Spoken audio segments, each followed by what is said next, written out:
pessoal, professor Alex aqui. Hoje a nossa aula aqui no grupo Redação Estratégica traz um tema bastante interessante que é a leitura estratégica, a leitura técnica, para que a gente comece aqui a refletir um pouco mais tecnicamente em relação à composição de repertório e aquilo que eu tenho chamado a atenção de vocês, que está relacionado com o nosso campo mental, nosso campo semântico, né? O modo como nós construímos as ideias, o modo como nós relacionamos os signos, as linguagens, que foi tema da nossa última aula, da aula 2, né? Então, hoje aqui a gente está trazendo essa questão da composição de repertório por meio da leitura técnica, né? Qual é o objetivo dessa nossa aula para a gente falar sobre leitura técnica, né? Bom, primeiro fato importantíssimo é que a leitura é aquela que permite que eu vá extrair informações tanto de textos de estudo quanto dos textos de apoio, né? Também é aquela que permite que eu consiga, com determinadas estratégias, construir mentalmente a produção textual, quer dizer, que eu consiga elaborar o campo semântico a partir do momento que eu aplico essa leitura técnica. Então, vai me permitir planejar, parafrasear, sintetizar argumentos para a conclusão, vai me ajudar a armazenar repertório. Então, é por meio da leitura que eu consigo realizar esses elementos e, sobretudo, identificar os pontos centrais dos textos, os elos, né? O que significa dizer isso, né? Dizer quem, o que, de que forma, sujeito, predicado, adjuntos. Eu preciso entender quem está dizendo o que, para quem, de que forma, né? E ir com esse aparato técnico, ir construindo os campos semânticos na minha mente, né? Por isso que os elos têm a ver com essas ligações semânticas, né? São as redes de sentido para a composição de ideias, pensamentos e raciocínio, que são coisas que a gente vem tratando aqui na videoaula 1, na videoaula 2. Então, nessa videoaula 3, a gente está aqui numa continuidade, ainda pensando a questão da formulação dos campos semânticos, né? No vídeo 2, a gente viu algumas questões em relação aos signos, à linguagem, ao modo como o signo relaciona o objeto do mundo real, do mundo virtual, do mundo imaginário, a determinados elementos sígnicos, significantes, como a gente chamou lá, a materialidade sígnica que representa aqueles objetos e que formula alguma coisa mentalmente, para que eu consiga compreender aqueles signos e de que modo a gente relaciona aqueles signos. Então, tanto a ideia da cadeira e dos diferentes tipos de cadeira e os diferentes tipos de sentidos que o meu campo semântico formula quando eu olho para uma cadeira comum, de madeira, né? Quando eu olho para uma cadeira que me remete a um determinado status ou uma determinada situação coloquial, né? Uma cadeira para quem está diante de um computador, talvez fazendo uma atividade de videogame, enfim, a cadeira que me remete a um determinado tempo histórico, a cadeira que me remete a um tempo histórico ligado à religião. Então, um simples objeto pode construir uma série de elementos semânticos na minha mente. Isso a gente viu na aula passada, a relação signo, objeto, significante, significado, né? Como é que as linguagens vão formulando esse elemento mental que me ajuda a construir ideias, pensamentos e raciocínios.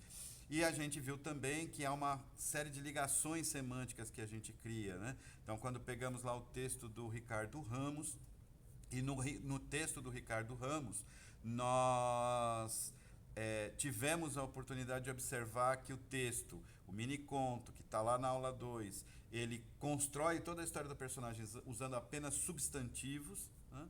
E que com aqueles substantivos ele então consegue criar uma ideia semanticamente na nossa mente, porque a gente estabelece a relação de uma palavra com outra. Então ele tem lá chinelo, escova de dente, pasta, água.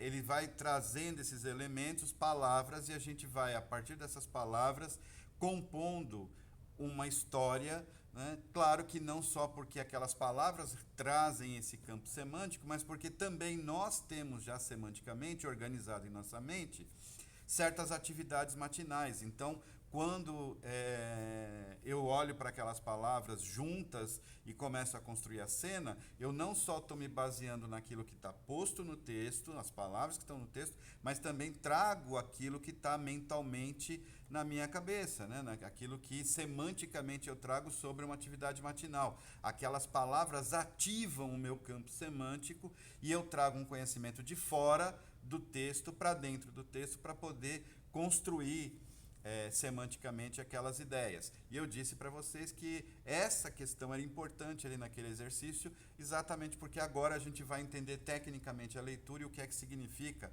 cada um desses elementos quando eu faço uma leitura técnica, ok?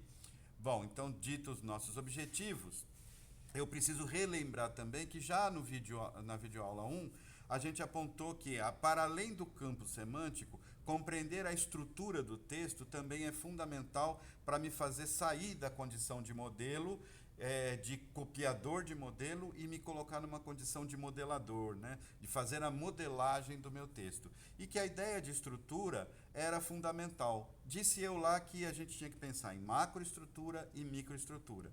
Então, vocês agora que estão vendo aí na imagem, o que eu estou querendo dizer quando falo em macroestrutura e microestrutura. Quando eu olho para esses retângulos maiores, eu imagino que estou vendo parágrafos. Então, eu tenho aqui um parágrafo de introdução, 2 parágrafos de desenvolvimento, o desenvolvimento 1, o desenvolvimento 2, e um parágrafo de conclusão. Então, os retângulos maiores representam os parágrafos que agrupam determinadas ideias e que cumprem um circuito lógico, de fazer uma introdução, de desenvolver a argumentação e depois de chegar a uma conclusão daquilo que foi apresentado na introdução. E se a gente olhar com mais atenção, dentro desses retângulos eu tenho ali a representação gráfica de períodos, né? Um período é um espaço dentro do texto que vai da letra maiúscula até o ponto, né? O chamado ponto período, que muitas pessoas chamam de ponto final. O ponto final é aquele que põe final no texto. O ponto período é aquele que encerra determinados períodos, o ponto parágrafo é aquele que encerra o parágrafo e o ponto final é aquele que conclui o texto. Bom, o espaço que vai da letra maiúscula até o ponto é aquele que abriga as minhas frases, orações, que eu vou utilizar para expressar, para colocar para fora. Como eu disse também na aula anterior, eu pego o meu campo semântico, além de eu trazer as ideias para dentro, me apropriar, conhecer, trazer para si, né, tomar para mim aquela ideia, aquele conhecimento, trazer para o mundo interior, eu também tenho a capacidade de, com a linguagem, com os signos, colocar isso de forma externalizada, por isso para fora. E a produção do meu texto é isso, eu organizo o meu pensamento e depois eu vou externalizar e vou colocar essas ideias de forma organizada dentro do texto, né? E essa é a forma de organização do texto. Eu tenho a macroestrutura, que é a introdução, desenvolvimento e conclusão, e eu tenho a microestrutura, que é a relação entre os períodos no interior de cada parágrafo. Lá no curso de redação estratégica eu explico muito bem como é que funciona cada um desses elementos e como é que relaciona-se isso com esse campo semântico de uma perspectiva lógica, né? Enfim, mas aqui o nosso tema agora nesse momento não é esse. O nosso tema nesse momento é entender que eu vou estabelecer uma relação desse campo semântico com o meu texto, pensando a construção interior. Então, eu vou começar aqui pensando campo semântico e determinadas estratégias de leituras para eu ir edificando esse campo semântico e construindo minhas ideias, meus pensamentos e o meu raciocínio, que é quando eu organizo o meu pensamento de forma lógica, eu estou ali compondo um raciocínio. Então, como é que eu fotografo isso, ou seja, como é que eu escrevo isso, como é que eu vou grafar aquilo que eu estou pensando e externalizar o que está na minha mente para um papel, né, para uma redação. Principalmente, então, quando estamos falando daquele momento em que eu vou para um concurso, né, para um concurso que vai buscar uma vaga aí de professor na rede pública estadual ou na rede pública municipal. Então, só para que a gente lembre que quando eu penso, então, na construção do meu campo semântico, pensando a redação dentro desse contexto de concurso, eu estou pensando macro e microestrutura desta forma aqui, para que vocês tenham essa visualização da organização textual. Agora, então, a gente precisa, antes de começar a pensar a leitura técnica, entender com mais clareza o que significam textos de estudos que estão ditos lá no início dessa aula e o que são, então, os textos de apoio. Texto de estudo são todos aqueles textos que você vai ler para construir o seu arsenal de repertório, né? Você vai construir seu repertório a partir daquilo que você lê, né? E que, obviamente, são temas que estão relacionados com possibilidades de irem para uma prova de concurso, né?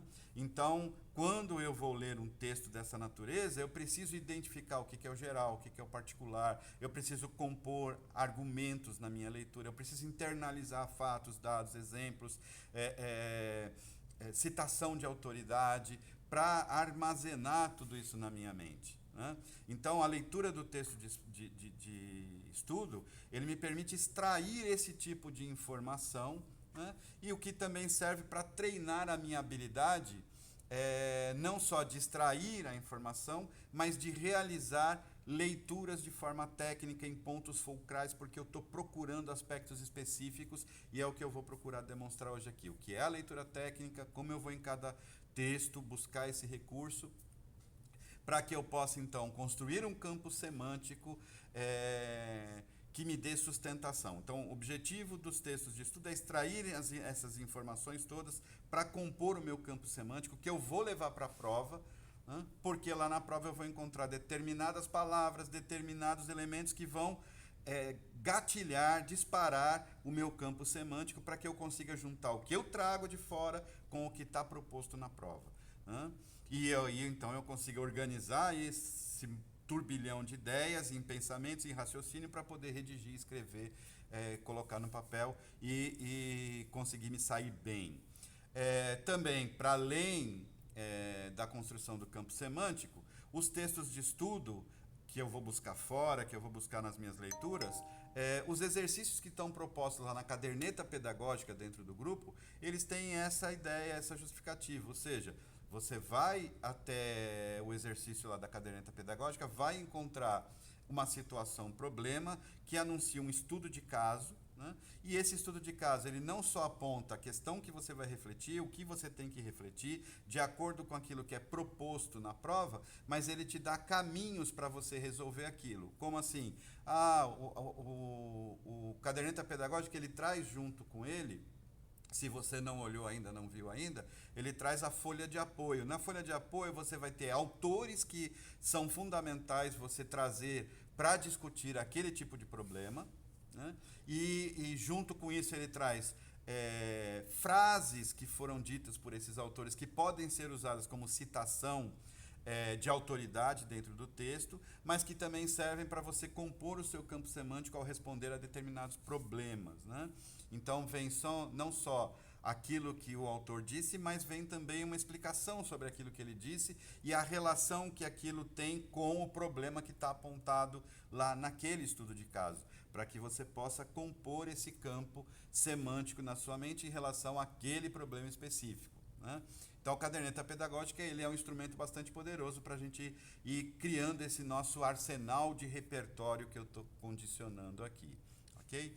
Bom, e o que é o texto de apoio? Bom, o texto de apoio é aquele que vem na prova, né? São aqueles textos que estão dados ali na prova de redação e que vão realizar, vão permitir que você faça uma seleção de informações para que você possa usar na sua produção textual conforme está indicado ali, né? Então, eles servem para que você possa ser avaliado. Então, a banca, quando propõe esses textos de apoio, ela está te avaliando numa perspectiva de qual é o grau de capacidade de leitura que você tem e de entendimento, né, desses textos. Quais são as ideias maiores, as menores, né, quais são as ideias principais, as secundárias, como é que você se apropria dessas informações, né? Esses textos de apoio também vão analisar a sua capacidade de transformar as informações que estão ali assimiladas e reproduzir, expressando as suas ideias, né? Então, é a sua capacidade de ressignificação, como eu disse lá no adendo à aula 2 sobre o Vygotsky, né? O Vygotsky é aquele que propõe que quando a gente interage por meio de linguagens, realiza uma mediação por meio de linguagens de signos, a gente, ao se apropriar do conhecimento, a gente ressignifica esse conhecimento com aquilo que a gente já tem mentalmente. Então, isso vai ser avaliado na sua prova quando se ler a sua redação, né? Então, quando o corretor estiver lendo a sua redação, ele vai perceber como é que você assimila essas ideias, como é que você reproduz, como é que você expressa, né? Vai observar também o seu posicionamento em relação às informações recebidas, né? Como é que você se relaciona? Você se relaciona de forma positiva? Você aceita aquelas ideias? Quais são as ideias que você não aceita, que você rejeita, que você repudia? Como você faz isso? Então, isso está sendo observado quando te dão textos de apoio, né? E muitas vezes esses textos de apoio eles demonstram o caminho que esperam que o candidato siga no seu pensamento na hora de produzir o texto, né? Então, os textos de apoio dão uma direção para você caminhar na construção do campo semântico e do direcionamento que você vai dar na construção do seu pensamento e do seu raciocínio, né? Espero que até aqui eu esteja sendo claro, mas esses são os elementos que você vai extrair do texto de apoio, isso é o texto de apoio, e essa é a diferença entre os textos de estudo e os textos de apoio. Então, no Caderneta Pedagógica, você vai encontrar caminhos para textos de estudo. Aqui, os textos de apoio são aqueles que você vai buscar nas provas, que você vai encontrar nas provas, e a gente ainda vai ter essa oportunidade de trabalhar com esse tipo de texto, né? Bom, então agora está na hora da gente pensar, afinal de contas, o que é a leitura técnica, né? O que significa fazer uma leitura estratégica, né? Bom, significa que eu vou fazer a minha leitura com foco em determinados aspectos daquilo que é meu objetivo na hora de realizar uma redação na prova, né? Então, vamos entender aqui um pouquinho o que é a leitura técnica e qual é a relação da leitura técnica com a nossa construção mental, com o nosso campo semântico, com a nossa capacidade de ressignificação. E para isso eu vou propor aqui um exercício. Esse exercício é bastante simples, vocês têm aqui um período com um enunciado, e o que vocês devem fazer é traduzir esse enunciado que está aqui. Se você já viu esse enunciado em algum lugar, isso vai ser muito fácil, mas esse exercício ele não é uma proposta para você acertar, não. Você vai fazer esse exercício procurando traduzir o que está aí nesse enunciado, de forma que você mapeie o seu campo semântico e a sua mente, como ela funciona na hora em que você faz a leitura. Eu preciso que vocês visualizem mentalmente os processos e operações que a sua mente realiza na hora de traduzir,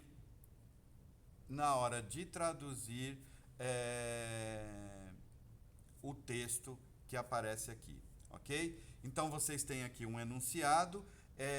Eu não vou parar, mas eu vou pedir para que vocês parem o vídeo e realizem o exercício, né? Pausa aí o vídeo, realize o exercício. Vocês têm aí 2, 3 minutinhos para fazer a tradução.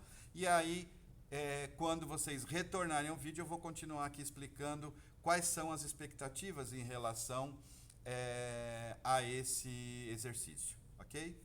Bom, como eu disse, eu não ia parar o vídeo, vocês é que pararam, então imagino que agora vocês estão retornando, já tentaram traduzir ou já traduziram. Então eu vou dizer assim, 2 coisas que são muito comuns acontecerem com esse exercício e que vão permitir que a gente mapeie a nossa mente, né? Claro que algumas pessoas já conhecem todas as palavras que estão aqui, conseguiram traduzir com facilidade, né? Mas não era esse o objetivo. O objetivo era que, primeiro, né, você tivesse alguma dificuldade na tradução, para que você conseguisse exercitar a mente e perceber as estratégias que a sua mente utiliza na hora de fazer determinadas leituras, né? Então, por exemplo, neste exercício, a primeira palavra é uma palavra muito pouco utilizada em língua portuguesa, então ela é uma palavra difícil, é uma palavra que pouca gente conhece, pouca gente utiliza. Então, se você não conhece, não utiliza e nunca viu essa expressão antes, você vai ter um tipo de problema muito específico, né, que é o primeiro tipo de problema. Você vai travar. Você vai olhar para todas as outras palavras como se elas fossem uma réplica de elucubrações que está escrito aqui, que você não sabe o que significa, e você vai pensar, nossa, eu não consigo traduzir isso. Impossível traduzir isso, isso está em outro idioma, isso não está em língua portuguesa, né? Então, esse é o problema número 1 que acontece e que é comum, e esse exercício está aqui para isso, para você perceber que uma única palavra pode bloquear todo o seu campo semântico e levar você para as cucuias. Okay? Então a leitura é fundamental porque eu tenho que em determinados momentos, utilizar certas estratégias na leitura. E aqui é um momento. Né? Quando eu encontro um problema, quando eu encontro uma dificuldade naquilo que eu estou lendo, eu não travo, eu não permito cair, não me permito cair nessa armadilha. O que eu faço? Né? Eu pego esta palavra e ignoro ela e vou para as outras palavras tentar construir o campo semântico. Né? E aí eu começo a perceber, então, se eu ignorar elucubrações, que as palavras flácidos, bovinos, adormecerem são palavras reconhecíveis, que eu consigo construir um campo semântico para elas. Né? Talvez a primeira aqui mais fácil, adormecerem, dormir. Né? Bovinos, boi. Flácido, é mole. Nossa, olha, eu conheço essas palavras. Mole para boi dormir, mole para boi dormir, eu consigo compreender e buscar lá no meu campo semântico de conhecimentos externos, de fora do texto que eu conheço, eu consigo entender lá que, existe lá um ditado popular que fala, conversa mole para boi dormir, história mole para boi dormir, enfim, conversinha fiada, né, para boi dormir. Elucubração é conversa, né? Então é uma palavra que vamos elucubrar, vamos conversar sobre um determinado tema, um determinado assunto. Aqui traduz um ditado popular, conversa mole para boi dormir. Né? Então, o primeiro problema é você trava e não consegue acompanhar mais nada. Trava e acha que não consegue realizar, que não sabe, que é muito difícil. Não. Você encontrou esse problema, qual é a estratégia? Pula a palavra que está te bloqueando e vai lendo as outras. E vai construindo o campo semântico como se fossem chinelo, pia, escova de dente, pasta. Né? Você vai buscando o campo semântico e o seu repertório mental e os seus campos semânticos vão trazendo elementos. E aí você vai trazer coisas de fora que você vai juntar com o texto e vai construir o sentido. E aí você vai descobrir o sentido daquela palavra que você não sabia. Né? E aí é o segundo momento importante. Quando você conseguiu utilizar esse recurso, que muitas vezes a gente utiliza, e muita gente deve ter utilizado esse recurso, eu não sei o que é elucubração, eu pulo, eu vou olhando para as outras palavras e vou tentando compor sentido e vou pegando aquelas palavras que são mais fáceis, porque essa é muito difícil e não consegue me ajudar em nada. Então eu vou lá naquela palavra mais fácil e começo a adormecerem, a dormirem. Bovinos, boi, para boi dormir, mole, mole para boi dormir, mole para boi dormir. Eu conheço algo, eu já sei de algo que está lá na minha memória, né? E eu trago um conhecimento de fora para dentro do texto e aí eu consigo resolver aquilo que parecia impossível e que eu não sabia.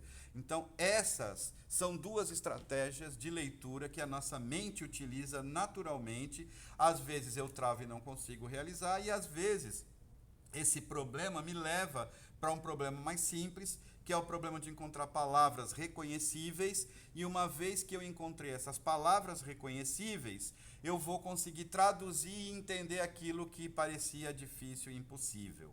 Né? Então, qual é o percurso que a minha mente realizou para resolver este problema? Né? O que ele utilizou foi, traduziu flácidos para bovinos adormecerem, mole para boi dormir. Né? Consegui encontrar essas palavras. Então, o meu cérebro foi para palavras mais fáceis para depois eu conseguir encontrar o resultado daquilo que era mais difícil. Então, eu venho do fácil para o difícil e encontro o resultado. Traduzindo isso, né? Então eu posso dizer assim, o que é leitura, afinal de contas, então? Né? A leitura são estratégias textuais discursivas que eu utilizo para construir sentido. Né? Tecnicamente, a gente diz que a leitura é um percurso gerador de sentidos, é um percurso que produz campos semânticos e que é constituído de 3 momentos, de 3 etapas, né, que não são sequenciais, mas que elas têm o seguinte condicional. A primeira etapa é a etapa de decodificação, é quando eu faço a leitura das linhas, é quando eu faço a leitura daquilo que está escrito no texto. Então eu pego aquilo que está escrito no texto, aquilo que está proposto no meu texto e leio. Para isso eu preciso ser alfabetizado. Então a decodificação está no campo do código, está no campo do signo código e no campo de conhecer esse código, identificar esse código para poder então construir a partir dali campos semânticos. Né? Então estou no campo da alfabetização. O segundo momento, a segunda etapa, é a etapa que a gente chama de compreensão, que é quando eu começo a fazer a leitura das entrelinhas do texto, né? O que são as entrelinhas do texto? É aquilo que não está dito no texto, mas que quer ser dito. É o não dito dentro do texto, né? É aquilo que não está expresso, mas que está na subliminaridade do texto, está nas entrelinhas do discurso, né? Então, por exemplo, se eu disser a palavra assim, não, não, não, não. Eu disse a mesma palavra com diferentes sentidos. Portanto, os sentidos não estão nas linhas da palavra não, mas estão nas entrelinhas das minhas entonações e gestuais que vão dar diferentes sentidos. Eu estou lendo as entrelinhas, né? Eu costumo dizer em aula o seguinte: uma mãe, quando ela conversa com um filho, né, e o filho pergunta alguma coisa para ela e ela só olha para o filho.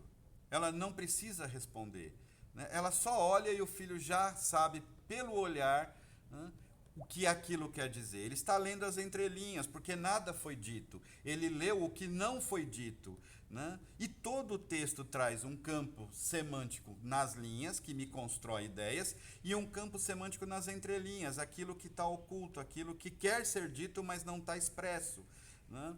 Então eu preciso saber ler essas entrelinhas, e quando eu faço a leitura das entrelinhas, eu estou num campo de compreensão. Eu estou compreendendo as coisas. E o terceiro nível, a terceira etapa, é a interpretação. O que é a interpretação? É quando eu faço a leitura do chamado para além das linhas, né? É quando eu saio do texto, busco referências contextuais fora do texto para contextualizar aquele texto em algum campo, em algum momento, para conseguir ampliar minha capacidade de leitura de forma interpretativa.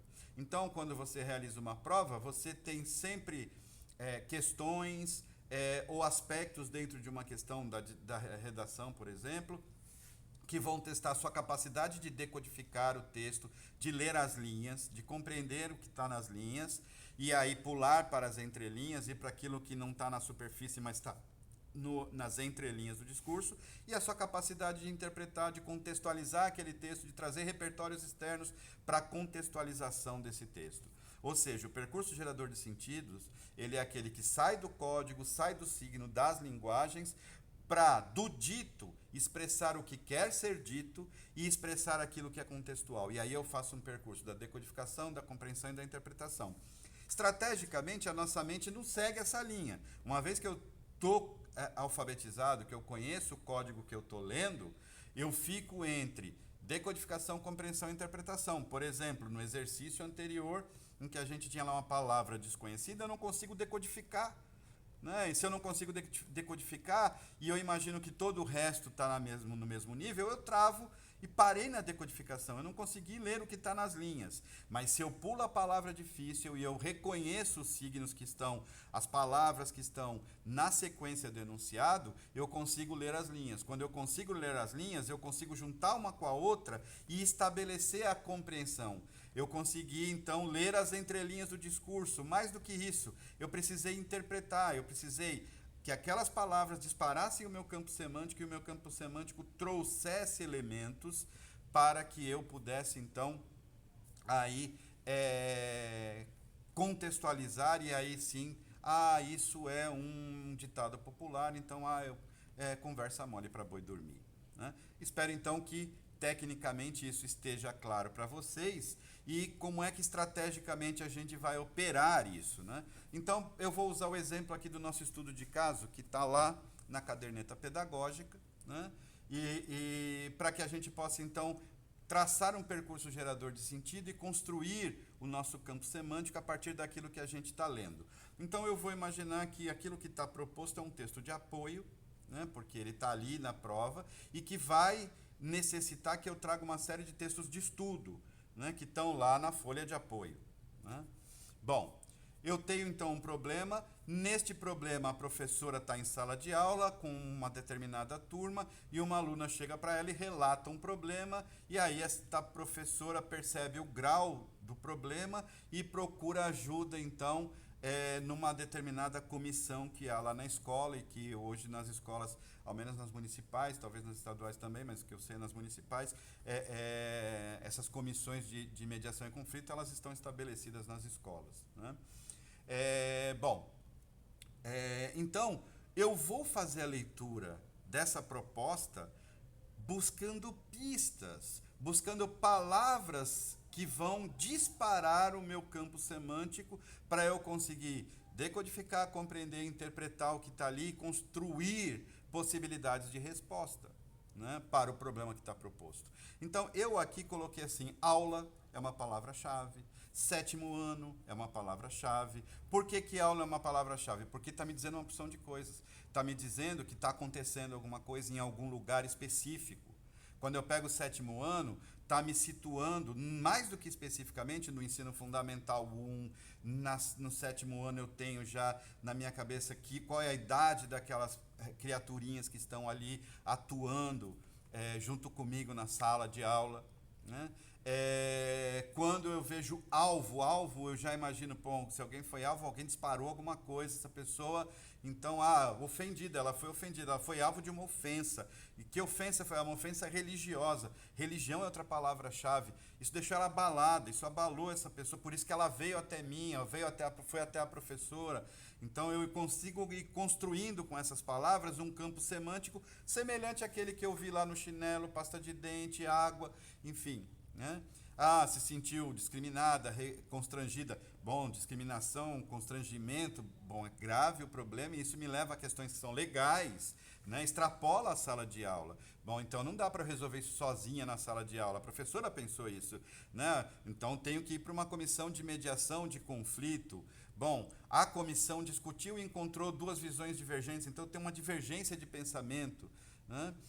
Uma chama o aluno e adverte o aluno, são as palavras essenciais que estão aqui. A outra, não, eu faço uma ação de conscientização para depois responsabilizar as questões, porque aí sim eles vão entender o que é discriminatório ou não. Então, essas palavrinhas são chaves para que eu possa construir essa ideia. Bom, o problema está proposto, mas é a gestão escolar que está me pedindo para construir uma resposta pedagógica. Então, são palavras-chave que vão me ajudar a construir o campo semântico. Eu tenho que ir identificando essas palavrinhas para ir construindo o meu campo semântico e conseguir traduzir isso depois em ideias, pensamentos e raciocínios que vão responder ali. Então, eu estou olhando o que é dito para compreender o que não está dito e construir um contexto na minha mente para poder refletir e pensar. Então, eu espero que a ideia de leitura esteja clara para vocês ao ponto de que consigam compreender como que tecnicamente eu utilizo, como estrategicamente eu utilizo a leitura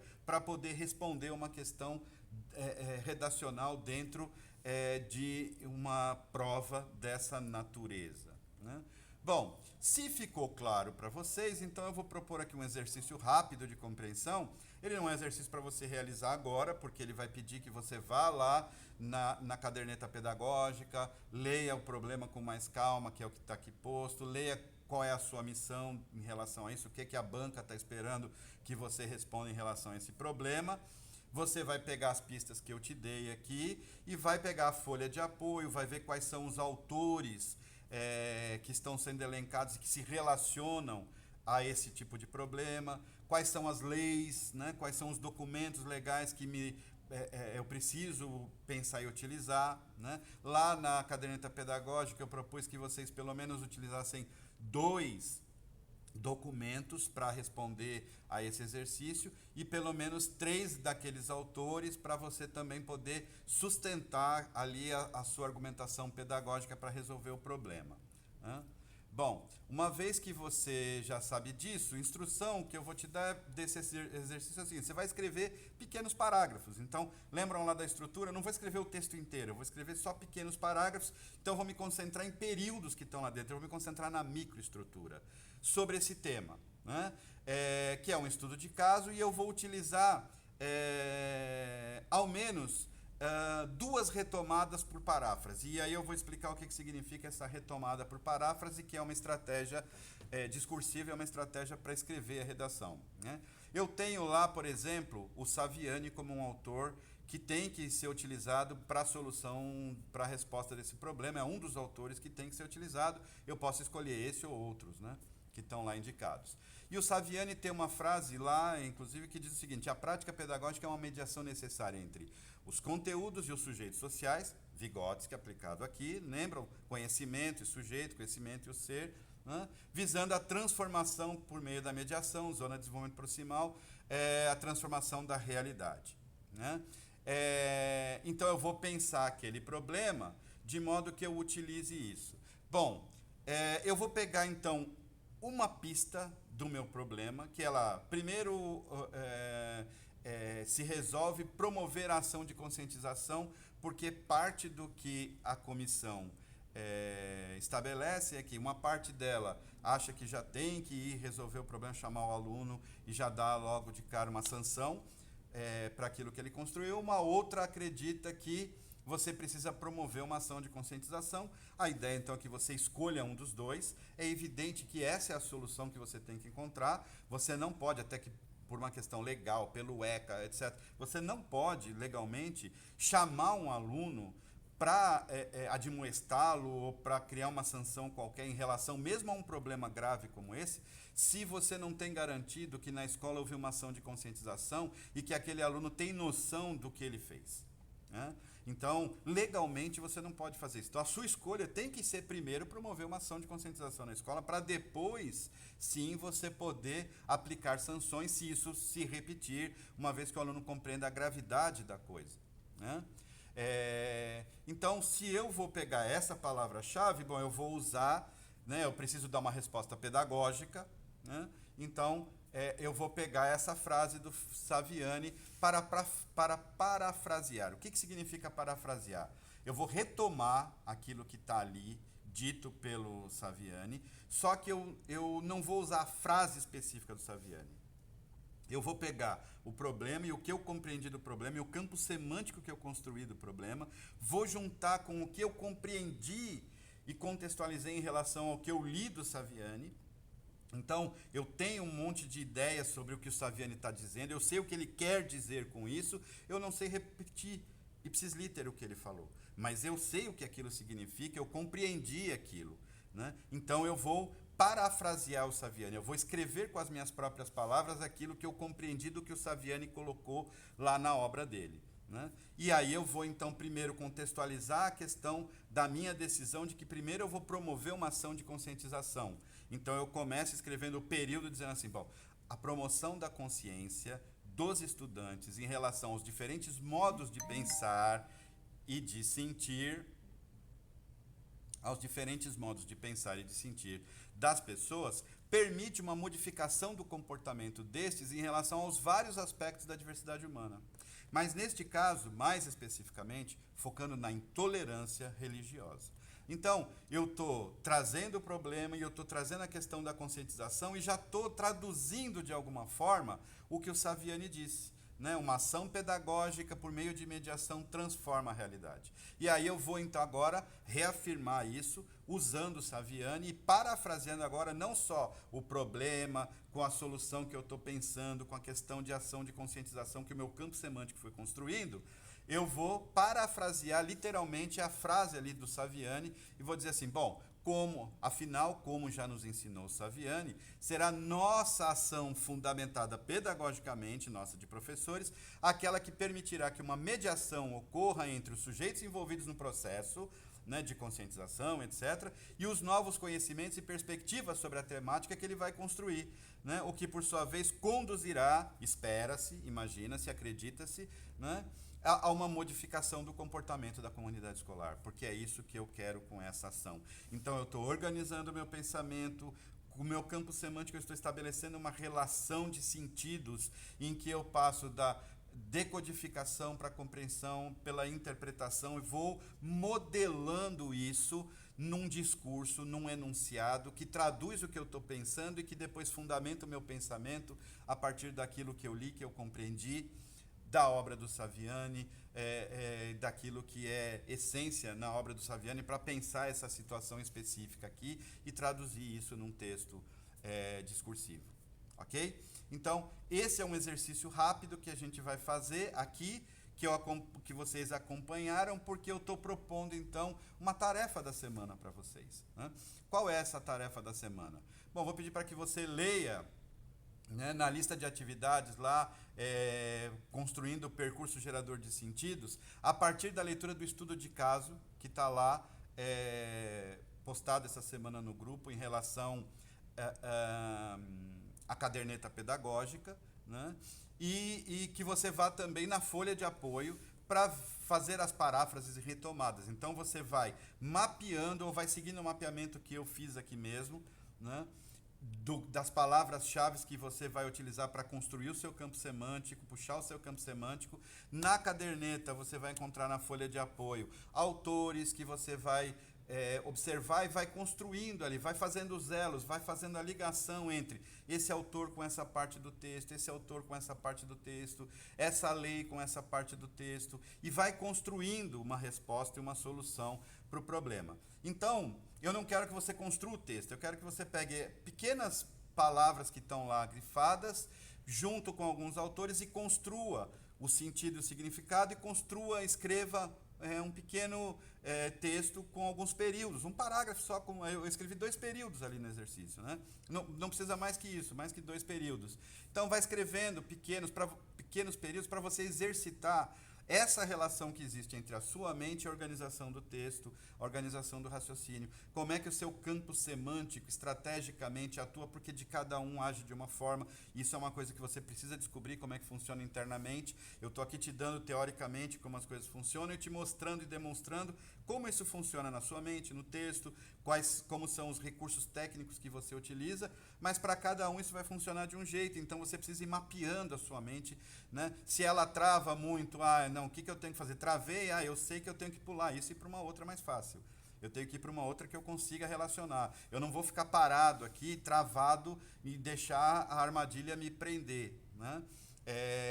E eu vou então utilizar a estratégia do mais fácil para o mais difícil, vou construindo, vou descobrindo o que está no campo das entrelinhas, vou contextualizando com aquilo que eu trago, que eu já conheço, que eu já sei, né? Afinal de contas, eu não sou uma tábula rasa, eu trago uma série de conhecimentos, de pensamentos, de ideias, de experiências de vida, de experiências de sala de aula, de experiências na minha relação com os alunos, de experiência na minha relação com a gestão, na minha vida escolar, na minha vida individual, privada, enfim. Eu junto vida privada e vida pública e consigo ir construindo um campo semântico pleno. E aí eu começo a me sentir mais efetivamente preparado para responder essas questões. Eu vou ganhando vitalidade, eu vou me empoderando quando eu realizo esses exercícios, né? Então, o seu desafio aqui, qual que é, né? O seu desafio aqui é cumprir a tarefa durante essa semana, de forma que você consiga demonstrar que compreendeu todos os elementos textuais necessários para que a gente possa iniciar uma nova fase, né? A fase de composição redacional propriamente dita, porque aqui até agora a gente está treinando a nossa mente para construir e chegar no texto. E aí, cheguei no texto, já estou conseguindo construir períodos, e agora, né? Como é que eu transformo isso num texto inteiro, né? Então, lá no Redação Estratégica, isso tudo é feito com muitos exercícios. Aqui a gente vai passando semana a semana da forma que é possível, ok? Então, os elementos textuais aqui necessários para iniciarmos essa nova fase é a de composição redacional, que a gente vai adiante aí discutir nas estratégias discursivas para que a gente possa fazer uma redação estratégica. Então, espero que vocês façam um bom trabalho. Antes de eu concluir, quero pedir desculpas aqui porque a gente teve algumas interrupções aqui. Eu estou gravando essa aula, eu estou no meu horário de almoço, então eu estou gravando essa aula e eu esqueci de colocar o celular lá no modo avião para não receber mensagens de lugar nenhum, mas aí comecei a gravar, não dava para parar, porque se eu parar eu perco a hora de almoço e não consigo gravar mais essa aula. Durante essa passagem da semana passada para cá, na medida em que eu tive problemas, como eu já avisei lá, isso tudo acabou desandando. Esse vídeo era para ter sido lançado ontem e eu estou só conseguindo gravar ele hoje, porque acabou desencadeando numa série de pequenos problemas que foram criando uma bola de neve, né? Enfim. Mas tá aqui então a videoaula 3. Me desculpa aí pelas interferências, eu não vou conseguir editar e cortar isso, né? E como eu já estou atrasado, eu vou acabar de gravar aqui e vou postar aí no grupo para vocês. Espero que vocês consigam acompanhar, compreendam. Quem não assistiu o vídeo 1, vídeo 2, vá lá primeiro no vídeo 1, depois no vídeo 2, senão você não vai conseguir compreender mesmo a aula 3. É preciso seguir uma certa ordem. Veja o vídeo do adendo também, depois da aula 2, antes dessa aqui, para entender um pouquinho a questão da mediação e do Vygotsky, o que eu expliquei lá, porque isso vai ajudar você a compreender melhor os signos, as linguagens, o campo semântico e as estratégias mentais que a gente utiliza para responder a uma problemática como essa apresentada numa prova de concurso para professores, em que você tem um estudo de caso e você precisa responder a ela redacionalmente, ok? Então, agradeço a quem teve a paciência de acompanhar o vídeo até aqui. Nós vamos ficando por aqui. Eu encerro essa aula, então. Agradeço e espero que vocês aproveitem ao máximo. Tenham aí um bom feriado de Páscoa, um bom final de Semana Santa e aproveitem bastante, curtam bastante. Principalmente esse é um momento familiar, né? Pelo menos para mim, é um momento bastante familiar. Então, aproveitem bastante com a família. E até a próxima, se Deus quiser, tá bom? Tchau, tchau, gente, até mais.